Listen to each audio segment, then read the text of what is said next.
هل تعاني من سعال مستمر، شعور بالضيق في الصدر، أو مخاط لا يزول بسهولة؟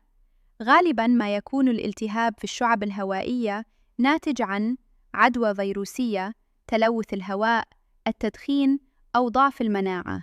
لذا وجب التركيز على معالجة الأسباب الجذرية وليس الاكتفاء بتخفيف الأعراض فقط، لأنها إذا تركت دون علاج قد تتطور إلى مشاكل مزمنة في الجهاز التنفسي، إرهاق مستمر، وزيادة عرضة للإصابة بالعدوى.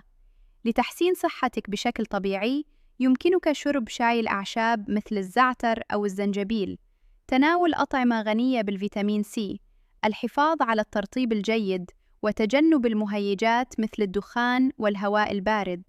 كما أن الاستنشاق بالبخار يساعد على تهدئة الشعب الهوائية. بالاهتمام المستمر، يمكن للرئتين أن تستعيد قوتهما وصحتهما.